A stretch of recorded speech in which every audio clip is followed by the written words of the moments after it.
Haleluya. Silakan duduk, Tuhan berkati. Selamat Natal dan menjelang tahun baru. Shalom Bapak Ibu semuanya. Saya terakhir melayani saudara ketika masih ada di City Walk namanya. Iya, berarti udah 2-3 tahun terakhir. Ya. Kita sekarang di penghujung tahun dan saya akan berbicara mengenai nilai-nilai kerajaan sorga dalam keluarga. Emang saya fokus pada tema-tema keluarga, tapi hari ini kita perluas sedikit mengenai nilai-nilai kerajaan sorga.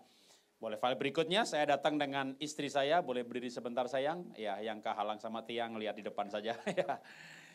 Kami berdua teman kuliah di IPB, teman kuliah ngambil pendidikan, teman kuliah ngambil teologi, jadi kami belasan tahun kuliah bersama-sama. Boleh file berikutnya, saya menulis 58 buku dan sekarang saya membawa mungkin ada sekitar 15. Yang cukup baru adalah pernikahan bahagia. Di situ ada tema-tema yang agak sensitif yang jarang dibahas tapi sudah dijadikan materi untuk konferensi keluarga kemarin di Bandung, yaitu menyelaraskan ritme seksual suami istri, bagaimana merubah pasangan, itu dalam buku pernikahan bahagia. Ada buku parenting yang baru adalah mendidik anak dengan hati. Boleh file berikutnya. Bagi yang tidak suka membaca ya karena umur misalnya, baca matanya udah gak jelas gitu ya, tapi pengen dengar pelajaran. Nah ini ada MP3 player, alat ini radio juga. Di dalam alat ini ada SID card-nya dan ada Alkitab suara, Kejadian sampai Wahyu. Bukan Alkitab suara seperti yang di website, tapi ini kayak drama musikal. Jadi dalam Alkitab ini saya jadi sevanya.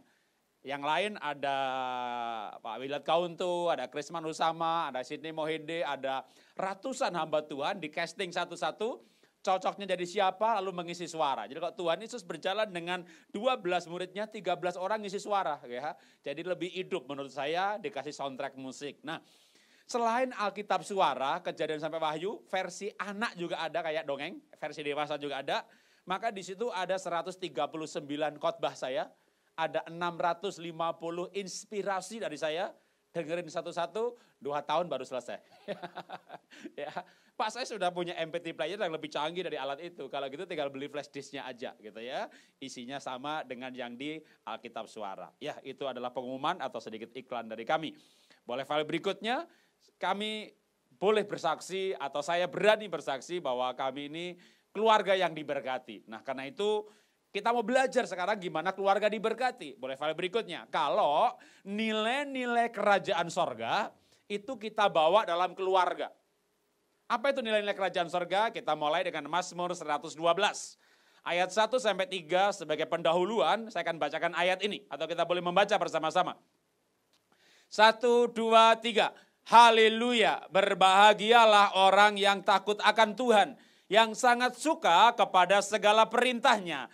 Anak cucunya akan perkasa di bumi, angkatan orang benar akan diberkati. Harta dan kekayaan ada dalam rumahnya, kebajikannya tetap untuk selamanya. Orang yang benar di rumahnya akan ada harta kekayaan yang dipakai untuk kebajikan.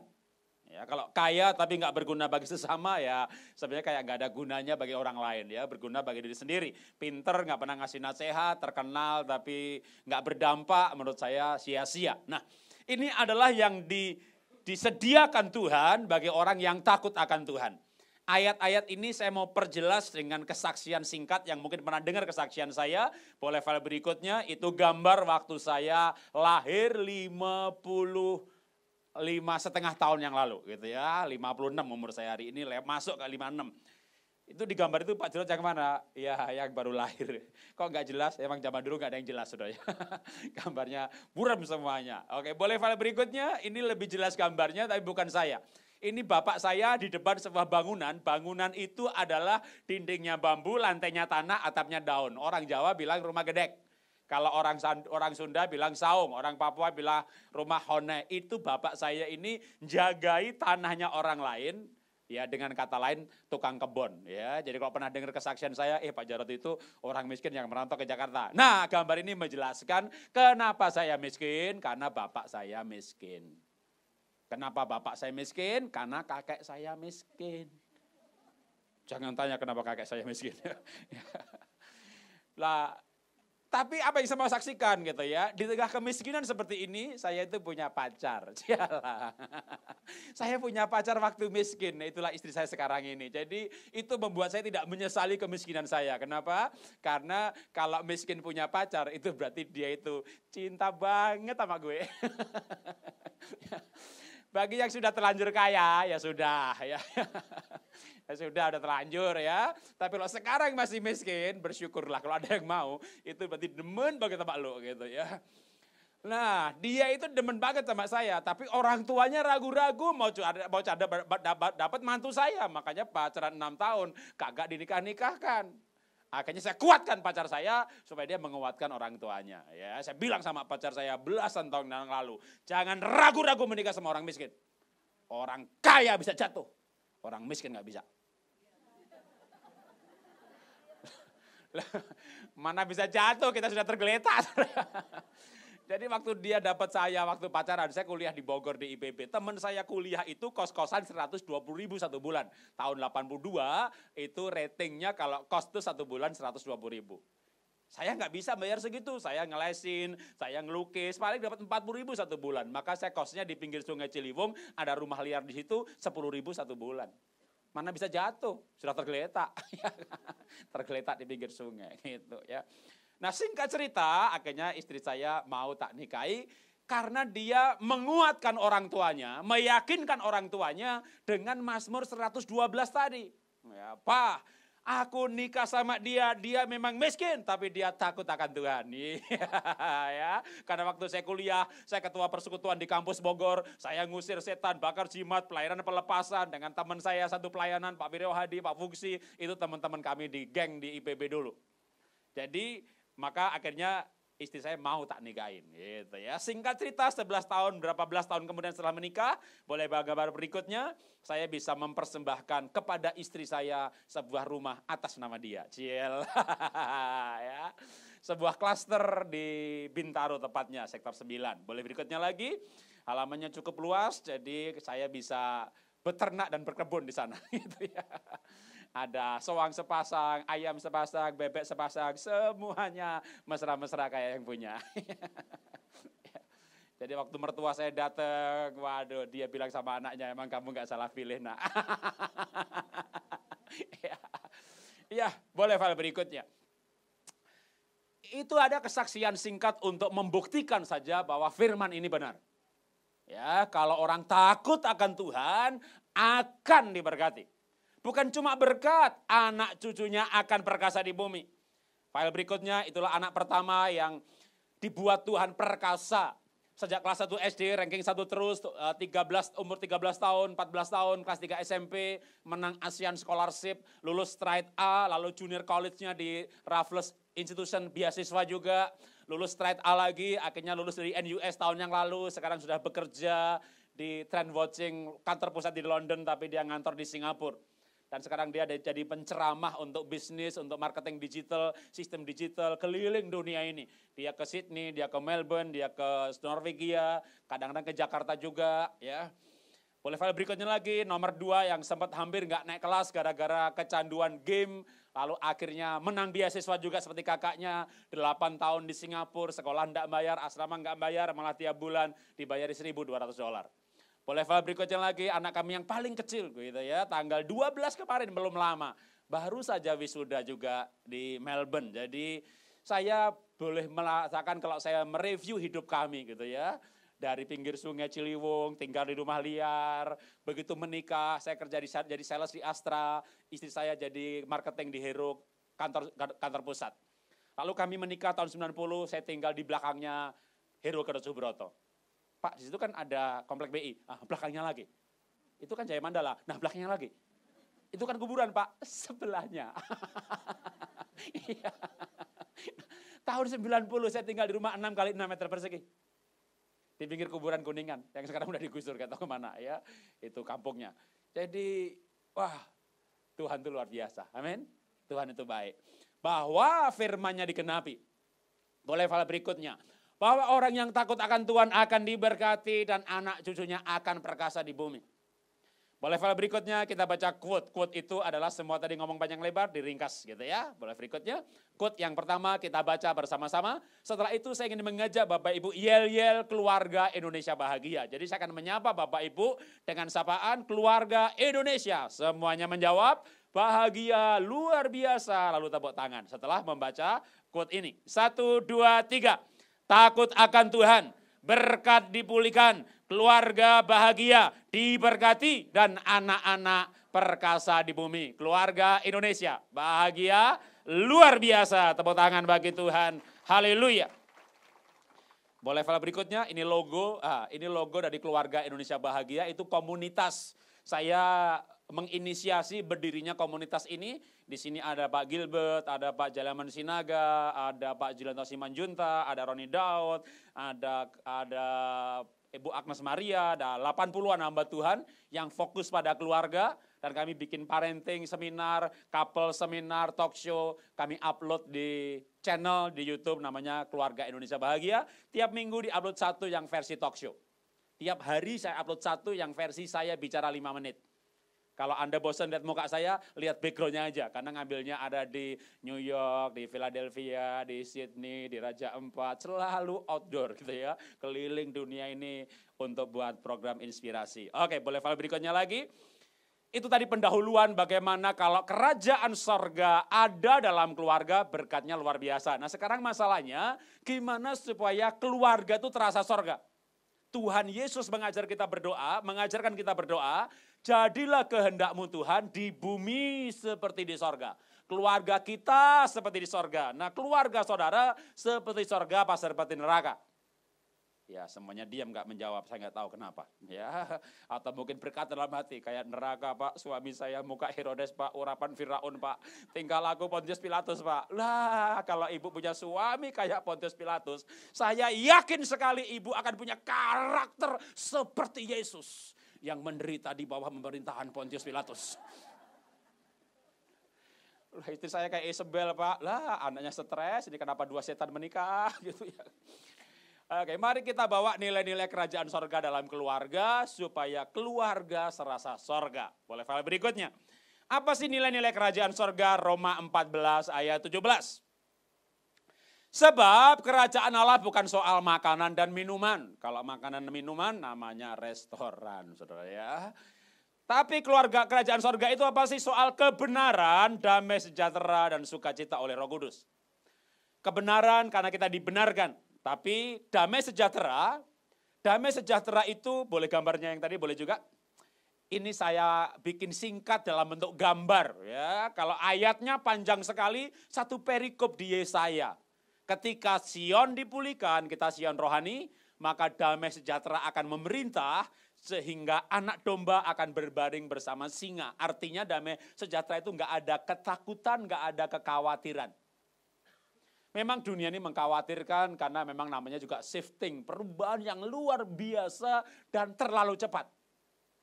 Saya punya bisnis selain Happy Holy Kid namanya IVA atau IVA Dahsyat. Adalah MLM untuk multi produk dan saya waktu itu puncak tertingginya kami punya stokis di 260 kabupaten.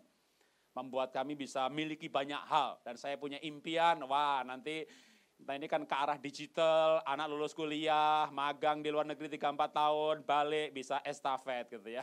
Belum balik udah bangkrut. Anak belum lulus usaha udah tutup. Saya tahu dunia berubah, tapi saya tidak menyangka terlalu cepat perubahannya.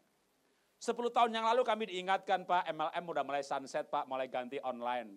Kami ganti sih, tapi karena memang orang juga pada belum bisa bikin online, kami sebenarnya merancang itu bersamaan dengan Gojek merancang apps-nya gitu ya. Begitu diuji coba, ngehang, diuji coba lagi, gagal. Nah selama itu yang lain sudah pertumbuhan, yang lain udah pada bangkit, kita udah bisa jalan, nah udah telat gitu ya.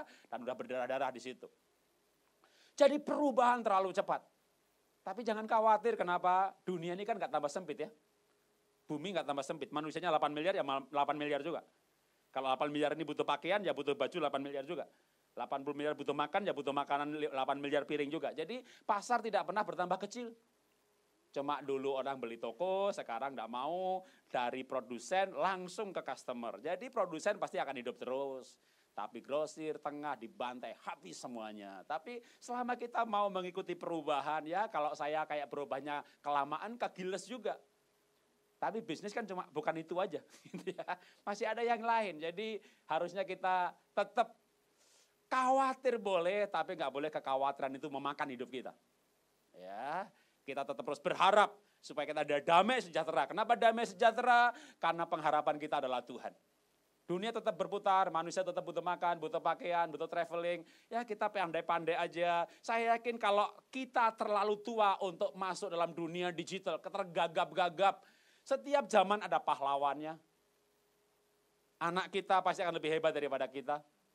Dia lahir pada zaman ini, dia tahu bagaimana makan, bagaimana bisnis. Saya mencoba untuk masuk dunia digital dan istilahnya tergagap-gagap gitu ya. Anak kita pembicara di situ.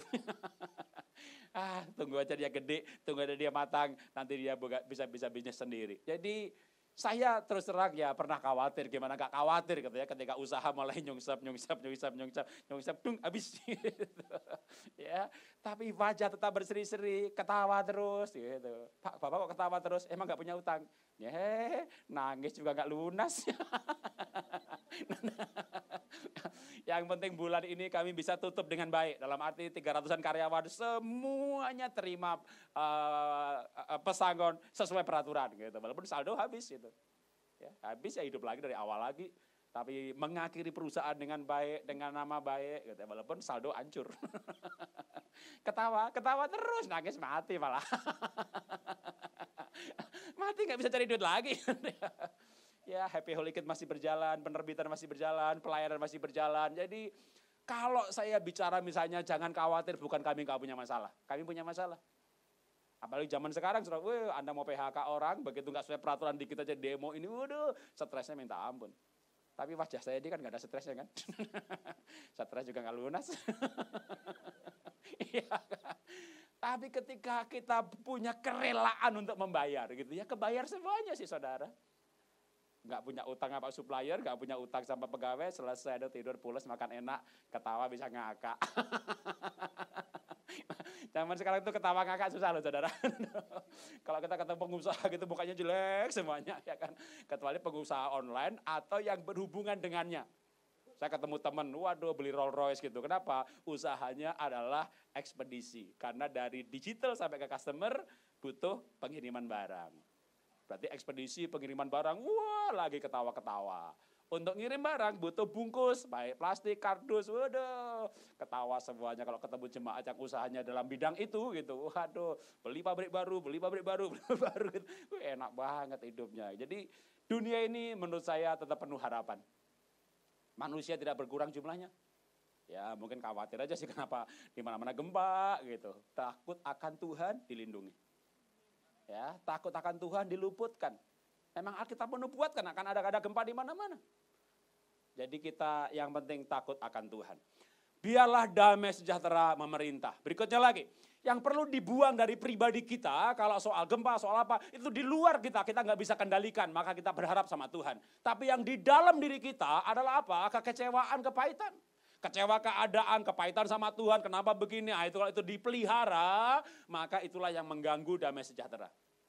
Kalau kita buang kecewa, kita buang kepahitan, maka kita bisa hidup dalam damai sejahtera. Berikutnya lagi, buang kata-kata kutuk, karena kadang-kadang orang Kristen kejebak dalam kekecewaan, lalu sampai akhirnya mengutuk orang lain. Enggak Pak, saya enggak mengutuk. Enggak jelas mengutuk, tapi bentuknya sebenarnya kutuk. Contoh. Ketika dijahati, difitnah, dibikin susah, maka apa yang dilakukan? Kalau bukan orang Kristen, malah kadang tidak kecewa. Kenapa? Dijahati, apa yang dilakukan? Jahati balik. Nah, rasain lo. Jadi gak kecewa. Kenapa? Karena bisa membalas. Nah, orang Kristen dijahati, apa yang dilakukan? Saya gak boleh balas. Pembalasan itu haknya Tuhan. Makanya banyak orang Kristen kecewa karena gak bisa balas. Bisa saja berdoa, maka akhirnya berdoa, Tuhan, pembalasan itu hakmu Tuhan. Tolong balas Tuhan, balas. Loh ini namanya bukan berdoa, namanya kutuk, bentuknya doa karena agamanya Kristen. Udah, berkati saja saudara. Enak aja Pak John ngomong. Enak karena ngalami saudara.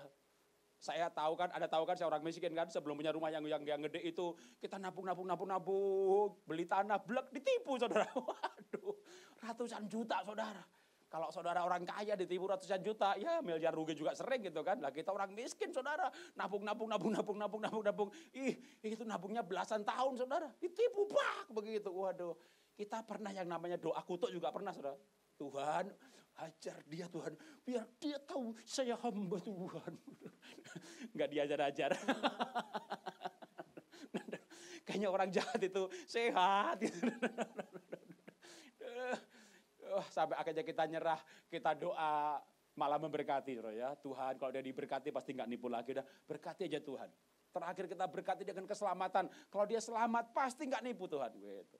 Akhirnya kita udah ngurus tahun demi tahun, nggak beres itu masalah soal ditipu tanah. Akhirnya kita punya ide melepaskan hak. Melepaskan hak itu apa? Tuhan kami ikhlas, kami lepas itu udah, berkati dia, kami mau cari yang baru aja berkat. Melepaskan itu ya. Begitu melepaskan hak, ya nggak cepet sih, berapa lama kemudian malah orang yang nipu itu ngimpi. Jalan-jalan di taman, di peternakan, kan dia bukan orang Kristen ya. Waktu ngimpi itu ada banyak domba, ada gembala dombanya, dia isengin, memang orang iseng, ngimpinya iseng juga saudara. Gitu. Balik wajahnya, seperti banyak yang dipasang di rumahnya orang-orang Kristen. Mimpi ketemu Tuhan Yesus. Meratap, dibikin gelisah sama Tuhan. Lalu waktu gelisah itu dia telepon saya. Pak, saya jadi ingat Bapak katanya. Ya saya ngimpi begini, terus saya urus tanahnya Pak, tak beresin. Akhirnya diberesin, beres tanahnya. Aduh, Tuhan itu luar biasa. Enggak semua cerita bisa begini. Kami juga pernah ngalami yang nipu, di mana yang nipu itu juga enggak balik, benar-benar hilang gitu. Memberkati itu enggak gampang. Tapi selama kita melepaskan bukan kata berkat, tapi kata kutuk, damai sejahtera nggak akan memerintah dalam hati kita. Ya, kita kehilangan damai sejahtera karena kita dirugikan, kita dikhianati, kita dibikin rugi, tapi tetaplah untuk mengambil keputusan, mengucapkan kata berkat. Ya, oke, boleh file berikutnya. Berikutnya lagi lewatin, kita baca quote yang kedua. Berikutnya lagi, kita baca quote-nya yang kedua, satu lagi, ya 1, 2, 3. Hati dipenuhi kasih Tuhan, maka damai sejahtera memerintah di hati dan kehidupan dipulihkan. Keluarga Indonesia, bahagia, luar biasa. Tepuk tangan bagi Tuhan, haleluya. Berikutnya lagi Markus 10 ayat 14. Apa sih kerajaan sorga itu? Ketika Yesus melihat hal itu, ia marah dan berkata kepada mereka, biarkanlah anak-anak itu datang kepadaku, jangan menghalang-halangi mereka, sebab orang-orang yang seperti itulah yang empunya kerajaan Allah. Ketika Tuhan Yesus lagi mengajar, maka ada anak-anak mau datang kepada Tuhan Yesus. Murid-muridnya menghalangi, jangan nanti mengganggu, kira-kira begitu. Lalu Tuhan Yesus berkata, jangan, biar kemarin gak apa-apa, sebab orang yang seperti itulah, yang seperti anak kecil yang empunya kerajaan sorga. Ayat ini dipertegas artinya lewat Matius 18 ayat yang ketiga. Matius 18 ayat yang ketiga, itu file berikutnya, saya bacakan. Aku berkata kepadamu sesungguhnya jikalau kamu tidak bertobat dan menjadi seperti anak kecil, kamu tidak akan masuk ke dalam kerajaan sorga. Kita sudah bertobat, iya, kalau enggak kita enggak ada di sini. Tapi waktu kita hidup di dunia ini, apakah kita ada dalam kerajaan sorga atau dalam kerajaan dunia atau kerajaan setan? Karena dunia ini dikuasai oleh si jahat. Kalau enggak, dia enggak akan berkata kepada Tuhan Yesus, sembah aku, bikin roti, nanti ku berikan. Kalau itu di tangannya Tuhan, Tuhan berkata, mau diberikan, emang di tangan kamu. Dosa membuat dunia di tangan si jahat. Nah, kalau kita terima Tuhan Yesus, kita mati, kita masuk surga. Tapi kan kita sekarang tidak mati, kita masih hidup. Gimana waktu hidup ini kita di dunia, tapi kita menikmati fasilitas surga. Atau kita hidup di dunia seolah-olah rasanya kayak di surga. Jadi bahagia itu sekarang. Damai sejahtera itu sekarang gitu ya. Usaha maju senang, lagi nggak maju ya senang, lagi berjuang ya senang terus. Ya, kalau kita saldo banyak senang, saldo sedikit sedih gitu ya, berarti sukacitanya tergantung saldo.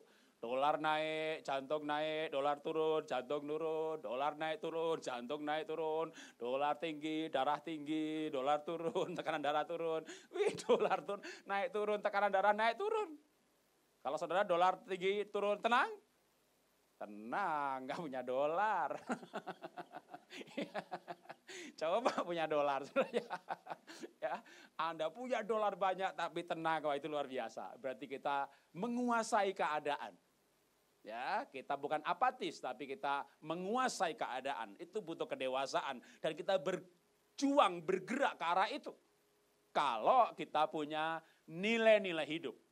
Nilai hidup soal uang, nilai hidup soal terkenal, nilai hidup soal kekayaan. Untuk apa sih kaya, untuk apa sih terkenal, itu berhubungan dengan nilai hidup.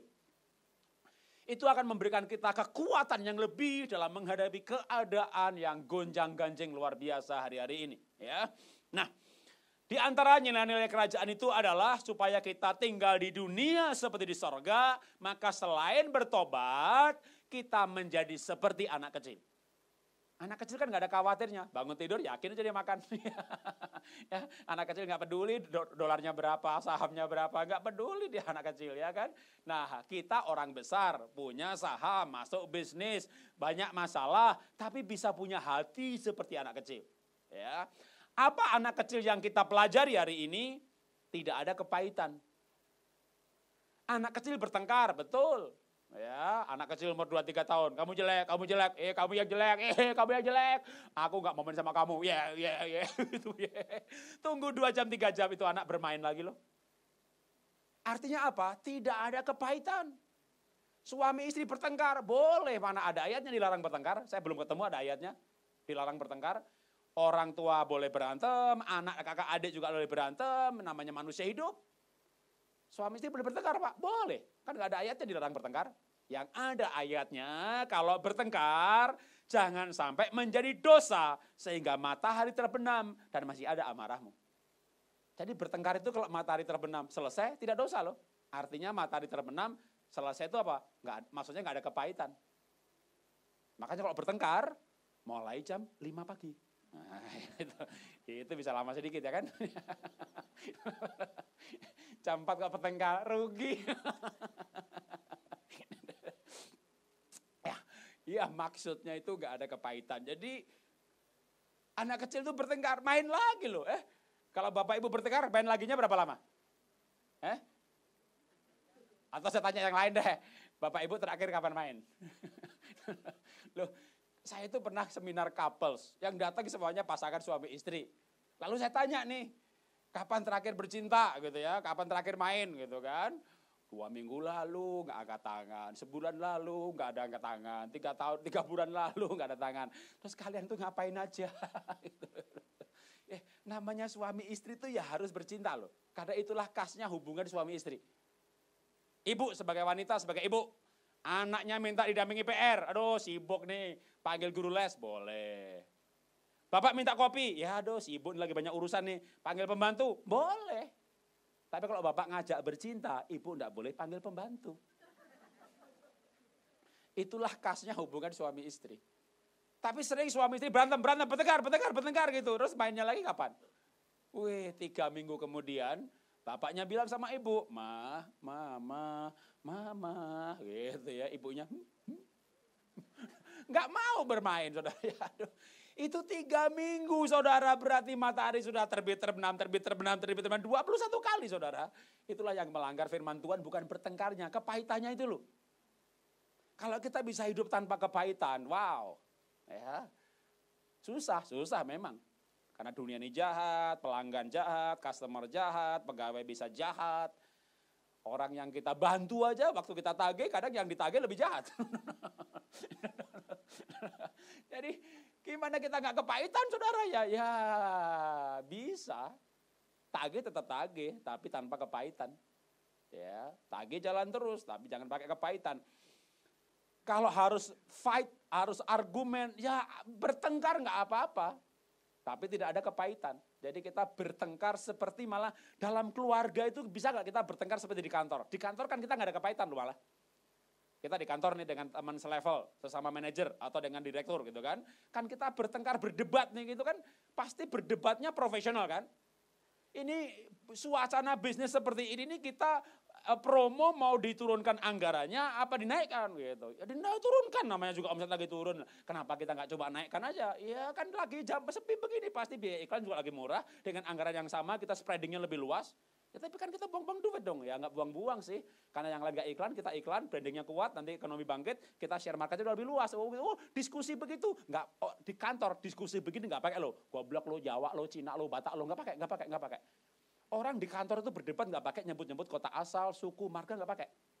Tapi di rumah kadang-kadang nyebut-nyebut kota asal, nyebut-nyebut marga, suku. Wah berantem suami istri gitu kan, suaminya nggak rapi gitu, dasar Batak lo, Simalungun lo, Jawa lo, Cirebon lo, udah. Ini bertengkar kota asal disebut-sebut. Satu kota bangkit melawan Anda. Anda memperluas pertengkaran. Bertengkar ya bertengkar. Jangan sebut suku, marga, atau kota asal. Itu gak profesional, saudara ya. Jadi Alkitab tidak melarang bertengkar. Tapi kalau bertengkar, jangan melukai, jangan memberi label, jangan ada kepahitan. Anak kecil bertengkar, tapi mereka bermain lagi. Berikutnya lagi, apa anak kecil yang kita pelajari hari ini? Integritas. Apa sih integritas? Perkataan sama dengan pikiran, namanya integritas. Perkataan dengan perbuatan sama, namanya integritas. Mengajarkan yang dihidupi, menghidupi yang diajarkan, namanya integritas. Integritas itu perkataan sama perbuatan sama, namanya integritas. Kalau kita bisa hidup di dalam integritas, maka kita akan pasti damai sejahtera, bahagia, serasa sorga. Nah anak kecil itu justru integritasnya tinggi. Kenapa? Saya sebut demikian, karena anak kecil itu nggak bisa bohong loh. Misalnya masih umur 2 tahun, 3 tahun, mana bisa dia bohong? Jangan ya, tapi kadang ada yang melakukan. Tapi jangan, ini contoh yang salah. Ibunya datang tamu, tamunya tukang tagih, tukang gosip. Lalu ibunya nggak mau nemui tamunya, dipanggil anaknya, nak, kasih tahu sama tamunya kalau mama nggak ada. Tapi mama ada. Iya, bilang kalau mama nggak ada. Tapi ada kan? Iya, bilang kalau nggak ada. Tapi ada. Udah, sana bilang kalau nggak ada. Ini anak kira-kira gimana? Ya nurut, namanya disuruh. Dia pergi ke teras. Uduk. Mama suruh bilang kalau mama nggak ada. Ini anak hebat sekali menurut saya. Kenapa? Dia belum bisa bohong. Itulah namanya integritas. Memang kadang kejujuran itu membuat pertengkaran. Ya, Pak, kamu ngasih uang adik, ya berapa? 5 juta, wah berantem. Karena jujur bapaknya, suaminya jujur, jadi berantem. Makanya banyak juga orang yang akhirnya, alah gak usah jujur lah gitu. Kenapa? Istri itu paling senang dibohongin. Atau istrinya nanya, Pak Jarod, gimana caranya supaya suami tidak bohong? Oh gampang, jangan ditanya. Makin banyak lu tanya, makin banyak dia bohong. Tanya, Pak, apa kamu benar cinta aku? Iya, bohong. Orang dia nggak cinta benar, ya kan?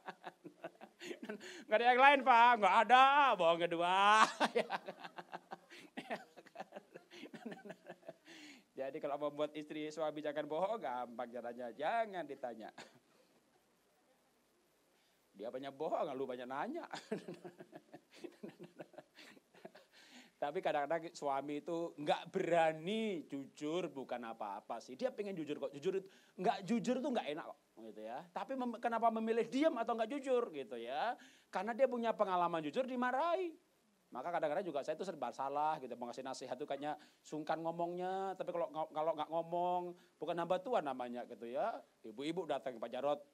Kenapa ya suami saya itu diem, nggak banyak ngomong, nggak terbuka gitu. Saya ngomong nggak ya gitu ya.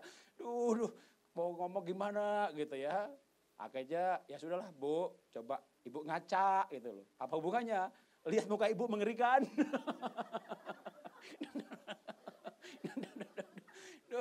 Laki-laki itu berani loh menghadapi kerugian. Namanya entrepreneur, namanya businessman. Rugi untung biasa, sekarang rugi 200 juta, nanti untung 300, ya lebih 100 gitu kan. Jadi laki-laki itu jujur, dia sesama laki-laki. Waduh, dia rugi 200 juta misalnya. Dia cerita sama yang lain, gue rugi lu 200 gitu. Iya begitu, yang lain wah gak mau kalah, gue juga rugi 300. Wah dengan jujur, dengan terbuka, ternyata ada cerita yang lebih banyak. Nah saat itulah kita terhibur. Kenapa terhibur? Lu lebih banyak. Jadi laki-laki itu senang jujur saudara. Kenapa? Dengan jujur akhirnya ketemu orang yang lebih banyak ruginya. Kita bisa ketawain dia gitu kan. Jadi laki-laki itu jujur juga gitu di luar rumah. Ya, laki sama laki ketemu jujur ya. Laki-laki itu sanggup menghadapi kerugian. Laki-laki itu berani bercerita kerugian. Apa yang nggak sanggup? Nah, cerita sama istri kalau rugi, itu yang tidak sanggup saudara ya. Kenapa? Mengerikan. Maka supaya bapak itu jujur dan bertumbuh dalam integritas, ibu harus jadi teman bicara yang baik. Ya, jangan jadi teman bicara yang menyalahkan. Nanti dia nggak bertumbuh dalam integritas. Kita kasih contoh. Nah, saya orang miskin. Tadi udah cerita ya gambarnya keluarga miskin. Dan istri saya tahu saya miskin karena waktu pacaran saya jujur kalau saya miskin. Yang dia kaget setelah menikah adalah kenapa paman saya miskin, pak de saya miskin, bule saya miskin, bude saya miskin, semuanya miskin.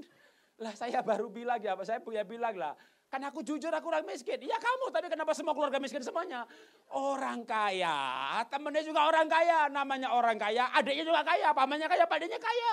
Tapi kalau kere, ya pak de-nya kere, bulenya kere, budenya kere, semuanya kere, namanya kere group.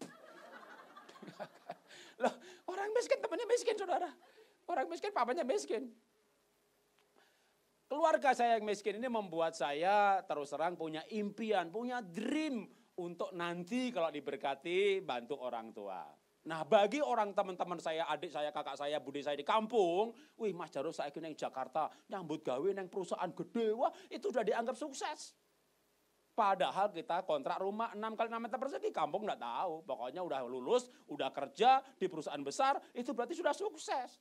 Sudah mengharapkan pertolongannya. Makanya saya ngasih uang ibu saya, tiap bulan 200 ribu, 100 ribu, istri tahu.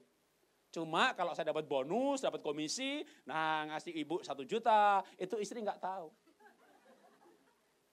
Kenapa istri enggak tahu? Karena saya pegang firman Tuhan. Kalau tangan kiri memberi, tangan kanan jangan tahu. Apalagi tangan istri. Nah, saya kan punya prinsip saudara ya. Saya suami itu kepala, istri itu penolong. Analogi di kantor, saya punya perusahaan, saya kepala. Saya punya manajer, itu penolong saya. Manajer saya keluarin duit, dia izin sama saya. Tapi kalau saya punya keluarin duit, saya tidak izin manajer saya. Jadi kalau saya keluarkan uang untuk ibu saya harus tanya istri saya bingung siapa kepalanya. Jadi saya diam-diam kasih ibu saya gitu. Bahkan saya pesan sama ibu saya, Bu, jangan sampai istri tahu ya gitu. Sekali, 2 kali, 3 kali, 4 kali, 5 kali, 6 kali, lama-lama ibu saya niteni. Niteni itu bahasa Ibrani, Saudara ya. Dari Jawa Tengah. Niteni itu mengamati ya. Lalu akhirnya ibu saya bilang begini, ibu ora tentrem tuh enggak damai sejahtera. Lah kenapa Bu? Wong dikasih duit kok enggak damai sejahtera? Kok setiap kali kamu ngasih itu bilang jangan sampai istri tahu. Apa kamu tuh nikah enggak bahagia? Ibu ini pengen seneng anaknya bahagia gitu. Ya bahagia Bu. Lah kok mesti bilang kalau ngasih jangan istri tahu gitu. Apa bojomu util to le gitu ya. Apa istrimu tuh util? Nah util ini bahasa Ibrani juga. Util itu bahasa Ibrani dari Jawa Tengah. Maksudnya pelit gitu loh ya. Apa istrimu pelit gitu. Ibu saya menganalisa lebih jauh lagi. Saya kan Jawa. Istrinya kan Tionghoa. Ya, Tionghoa itu bahasa Jawanya sana Cina gitu kan. Jadi ibu saya bilang begini, bojomu ya util ya le ya. Wong Cina le ya. Cina ya util kabeh. Ternyata perbuatan saya saudara merusak reputasi satu bangsa. Karena itu saya di mimbar ini mau minta maaf kepada saudara orang-orang Tionghoa. Ya, saya sudah merusak reputasi saudara. Saya bertobat saudara ya, bertumbuh dalam integritas. Tapi bagaimana saya bisa bertumbuh dalam integritas? Ada ceritanya dan panjang. Ketika saya sadar ini nggak baik, akhirnya saya berubah. Saya berubah, saya bilang sama istri, kalau ke Solo, kalau ke Jawa Tengah, kalau ngasih ibu, kamu yang ngasih aja. Jadi kalau saya dapat komisi, dapat bonus, istri yang kasih. Gitu ya, begitu istri ngasih, waduh, dia lihat amplopnya, langsung dihitung sama dia. Begitu dia mulai ngitung, saya sudah mulai berdebat-debat dalam hati dan berkata, teguhkan dan kuatkan hatimu, apapun yang terjadi, hadapi. Lalu istri berkata, kok 1 juta? Lah emangnya berapa? Ya kasihan lah, tambahin 500. Oh, dia usul nambah. Waduh. Kalau dia nggak usul nambah, mungkin saya nggak bertumbuh dalam integritas. Kalau dia marah, mungkin saya akan balik kepada perilaku yang lama. Toh ini juga bukan judi, kan ini berbuat baik. Jadi sembunyi-sembunyi nggak apa-apa lah. Kan ini juga apa salahnya menolong gitu kan. Tapi karena dia usul nambah, akhirnya saya makin terbuka, makin integritas. Istri saya nambahin 500 ribu, kasih ibu saya, berikutnya lagi nambahin, kalau lagi berkat lagi banyak, ngasih 2 juta, sekali, 2 kali, 3 kali, 5 kali, 6 kali. Lama-lama ibu saya juga niteni, mengamati. Lalu panggil saya, Bu Mui saiki tentrem, ya, damai sejahtera, seneng. Ya seneng, luwe okeh. Ora margo oke bukan karena jumlahnya, tapi seneng karena berarti kamu tuh nikah bahagia, ya. Sak ben saya ngekei Mbak Esther, sejak yang ngasih Mbak Esther, kuwi tambah oke Mbak sing ngutil iku kowe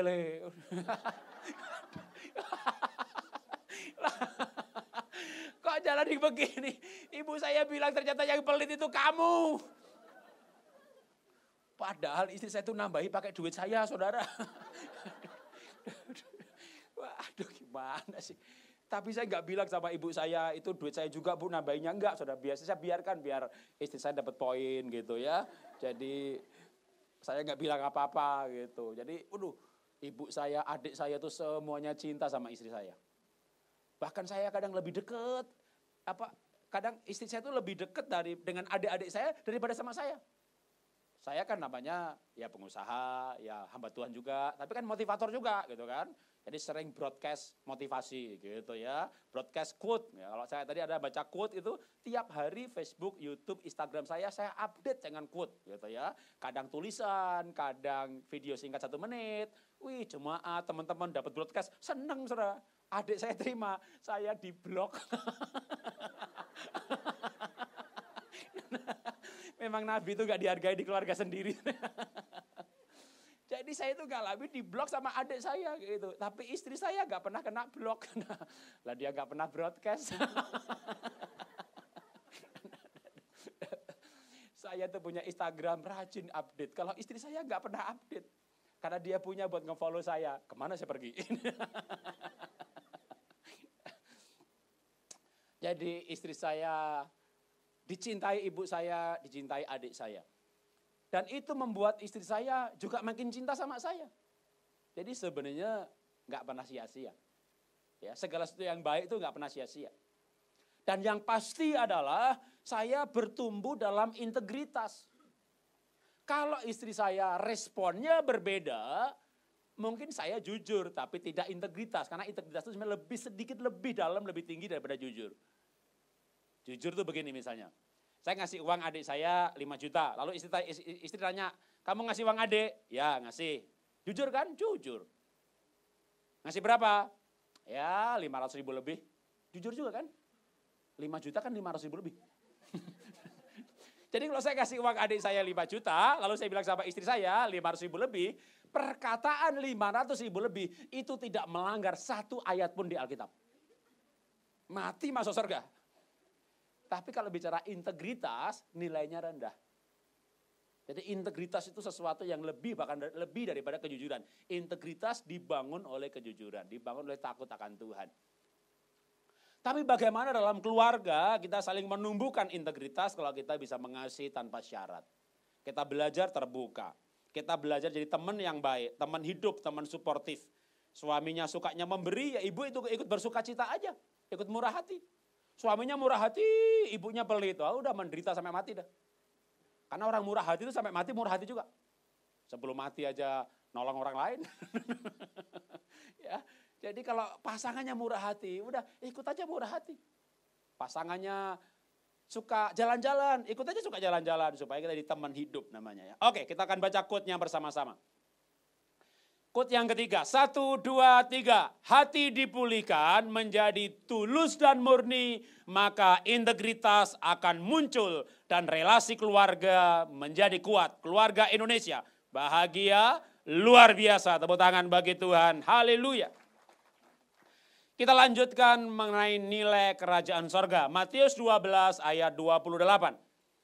Matius 12 ayat 28 berkata, jikalau aku mengusir setan dengan kuasa roh Allah, maka sesungguhnya kerajaan Allah sudah datang kepadamu. Supaya keluarga hidup kita merasakan suasana sorga atau kerajaan sorga, maka setanlah yang diusir. Yang diusir setan bukan pribadi anggota keluarga. Boleh file berikutnya, mungkin anggota keluarga seperti setan. Mungkin suami kayak setan, istri kayak setan, anak kayak setan. Itu bukan musuh. Ya, musuh kita adalah roh yang merasuki anggota keluarga kita. Misalnya roh selingkuh gentayangan. Roh selingkuh nggak bisa selingkuh, dia butuh badan. Maka dia merasuki tubuh suami menggunakan sebagai mediumnya supaya roh ini memanifestasikan dirinya. Jadi kalau suami selingkuh maka yang dibenci sebenarnya harusnya roh selingkuhnya. Tapi pribadinya tetap objek yang harus dikasihi. Boleh file berikutnya lagi, mungkin bukan soal roh karena pasangan sudah bertobat, lahir baru, penuh Roh Kudus, maka kadang-kadang kayak setan bukan karena roh tapi karena memang kecenderungan perilakunya. Kalau dia tipe dominan atau kolerik, atau kalau pakai DISC berarti ya D dominan, DISC, I intim, S stabil, C cermat. Dominan ya sama kolerik. Dominan berarti kalau foto karakter ya merah. Intim ya sanguin. Pakai foto karakter ya kuning. Setiap manusia punya kecenderungan perilaku yang kalau kita tidak paham, itu akan membuat kita berpikir dia itu kayak setan. Tapi kalau kita paham, maka sebenarnya paham itu membuat mudah. Kimia susah karena nggak paham. Kepribadian pasangan, anak-anak susah karena kita nggak paham. Ya, kalau kita paham, kita menyesuaikannya dengan enak. Orang kolerik kayak Bu Risma, kayak Ahok, kayak Paulus, marah terus, galak, tapi dia komitmen, dia tanggung jawab, dia setia. Orang sanguin kayak saya, kayak Petrus, ketawa melulu. Seriusnya kapan? Susah. Ya.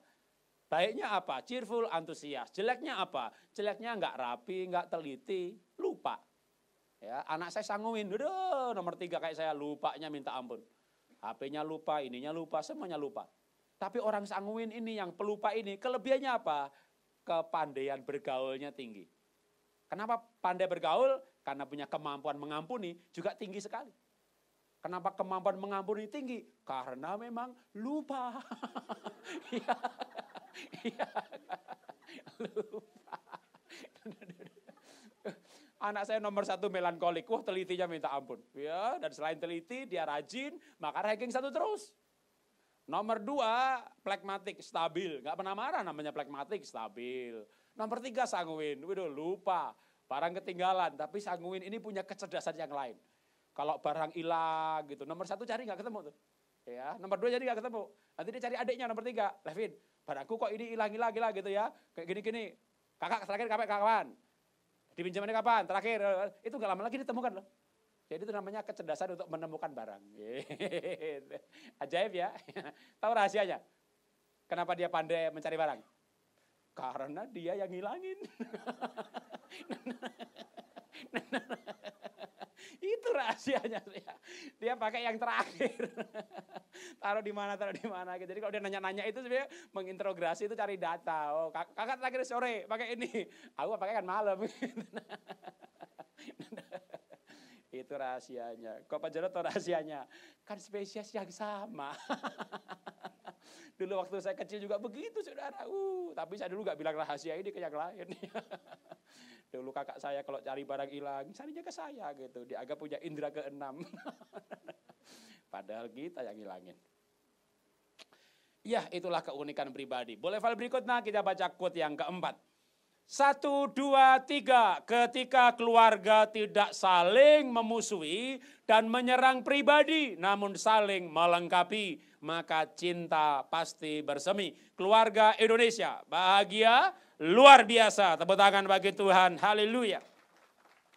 Kita nggak nyerang pribadi karena memang mungkin pasangannya orang sanguin, suka memberi, suka menyumbang. Ya udah biarkan dia dengan sumbangannya. Kasih plafon aja yang penting.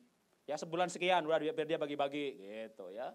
Ibu saya juga sanguin banget. Waduh, kita kan kasihan kan ibu di kampung. Kita beliin sarung bantal karena sarung bantalnya sudah pulau dan benua gitu ya. Itu nggak dipakai sarung bantalnya. Tetap pakai yang lama. Yang baru dilipat disimpan. Beliin korden, yang baru disimpan. Beliin apa-apa disimpan. Aduh, akhirnya istri saya itu memberi kepada orang tua, tapi nggak dikasih, nggak dipakai. Akhirnya saya bilang sama istri, kalau kamu ngasih orang, daripada kita merasa tertolak, apa dia nggak cinta, kok aku nggak kok yang aku berikan tidak dipakai, tanya aja sukanya apa, gitu. Makanya pulang ke Solo, istri saya tanya ibu saya, Bu, beliin spray nggak dipakai, beli juicer nggak dipakai, dikasih ini nggak dipakai, ibu tuh sukanya dikasih apa, biar yang memberi ini senang. Lalu ibu saya bilang sama istri saya, ibu itu diberi mentahnya saja. Dikasih mentahnya, nah udah kasih bulanan 200.000. Kalau memberi itu sudah pindah tangan. Terserah yang dikasih, buat apa, itu terserah namanya memberi.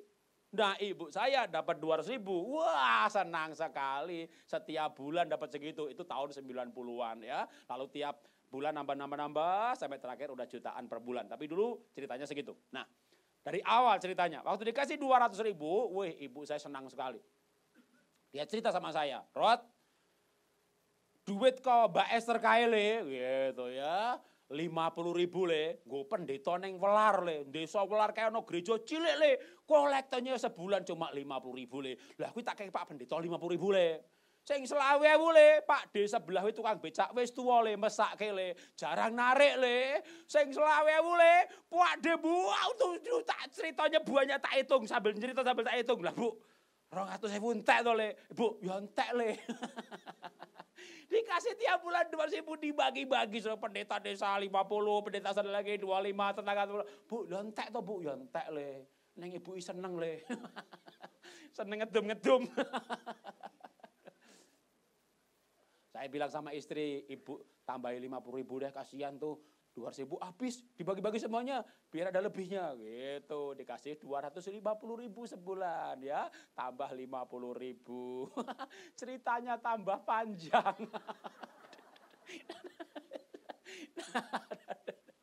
Ya sudahlah terserah dah, pokoknya namanya sudah memberi dia bahagia ya kan. Tapi kita pernah komplain juga gitu, akhirnya ibu bilang, Le, yo kowe melu mulia lho le, melu itu ikut.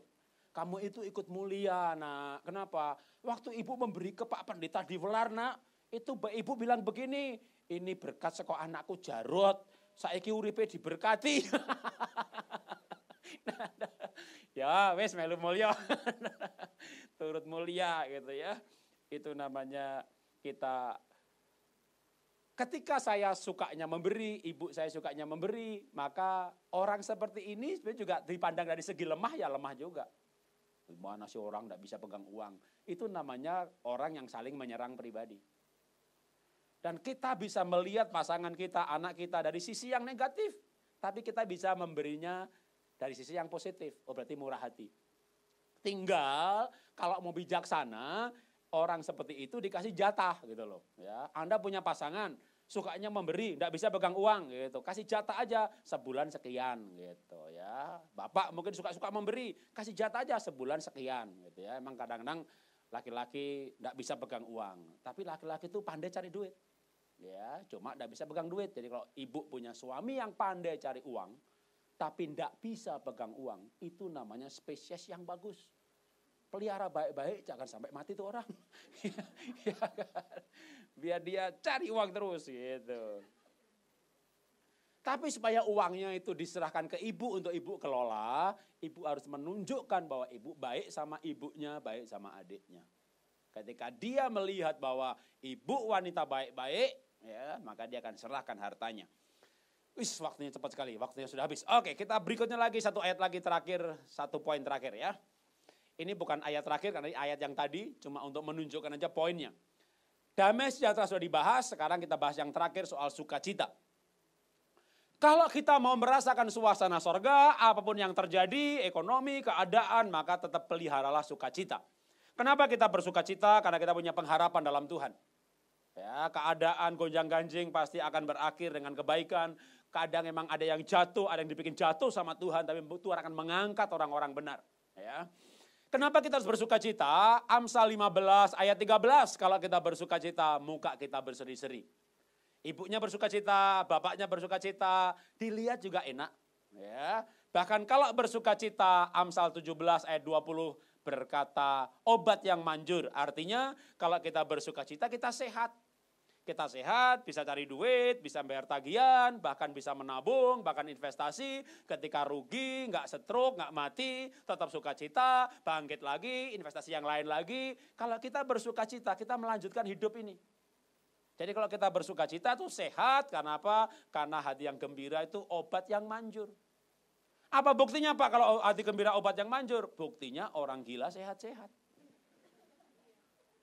Loh, orang gila itu yang sakit kan cuma jiwanya aja. Tapi orang gila itu makan makanan kotor yang dibuang restoran kagak mencret.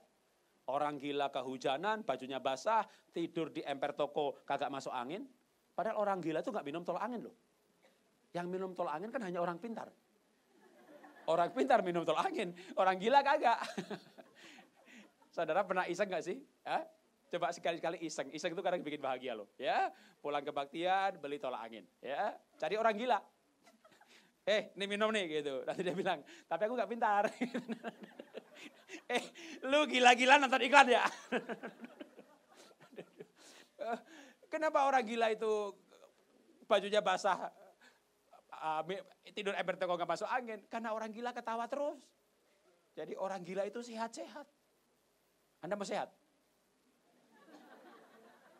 Ya, enggak perlu gila ya, cukup bersukacita. Ya, kalau kita bersukacita kita sehat. Saya pernah dinasihati sama orang lain, Pak Jarot itu isi konten yang dibicarakan, ceramahnya saya suka Pak, bagus Pak. Cuma gaya Pak Jarot saya nggak suka. Loh ini kenapa nggak suka? Pak, penceramah yang hebat Pak, bapaknya nggak usah ketawa, yang dengerin ketawa. Gitu. Jadi tapi Bapak nggak usah ketawa. Itu bukan hebat, itu rugi. Nanti semuanya sehat, aku mati. Lah, saya kan mau sehat juga, Saudara. Loh, ibu saya meninggal gara-gara gula. Umur 35 udah suntik insulin. Saya tahun umur 46, berarti 10 tahun yang lalu gula saya 300. Saya mempertahankan tidak pakai obat gitu ya, sampai akhir tahun lalu. Jadi awal tahun ini saya mulai pakai obat. Tapi saya sampai 10 tahun nggak pakai obat. Dengan pola makan, pola minum, pola tidur, pola olahraga gitu ya. Bisa bertahan di bawah 200. Belakangan mungkin umur bertambah 10 tahun. Waduh, saya sekarang pakai obat 1 kali aja malam hari, dosis paling rendah gitu ya. Karena saya selama 10 tahun itu saya lihat kalau saya olahraga cukup, gula turun ya. Makan teratur, gula bagus, kendalikan. Tapi kalau kita nggak tertawa gitu ya, walaupun sudah olahraga cukup, makan bagus, kalau kurang sukacita, gulanya naik juga. Makanya saya mengambil keputusan, kalau khotbah, saya yang ketawa. Anda gak ketawa, terserah. Terserah loh. Jadi ada orang datang sama saya, Pak Jarot lucu ya? Bukan, terapi. Gue lagi terapi kesehatan. Pokoknya hari Minggu tes gula pasti bagus. Kenapa? Udah bersukacita, merasa berarti lagi, merasa berguna lagi. Anda hidup tuh harus merasa berguna loh. Makanya berbuat baiklah bagi orang lain. Nggak perlu nunggu kaya raya, pokoknya bisa berguna. Itu ada rasa mulia, rasa berguna. Itu nggak bisa dibohongin. Rasa itu nggak bisa dibuat. Rasa itu nggak bisa di branding. Ya, Anda berbuat baik sedikit, lalu diekspos pakai multimedia untuk branding company. Rasa mulianya nggak muncul. Maka emang kita harus berguna beneran, gitu ya. Berarti beneran, nanti ada rasa mulia, rasa berguna. Itu tubuh sehat banget. Ya, paling tidak ya saya diabetes ya tetap diabetes juga, gitu ya. Tapi bisa dikendalikan. Ya, hidup lebih baik dan lebih sehat. Oke, kita baca quote-nya lalu kita selesai. Boleh file berikutnya, ada quote-nya. Ya, 1, 2, 3. Sukacita membuat setiap pribadi sehat, bahagia, berseri-seri, dan lebih menarik. Keluarga Indonesia, bahagia, luar biasa. Tepuk tangan bagi Tuhan, haleluya. Mari tunduk kepala kita berdoa. Bapa, kami mengucap syukur, kami sudah belajar firman-Mu.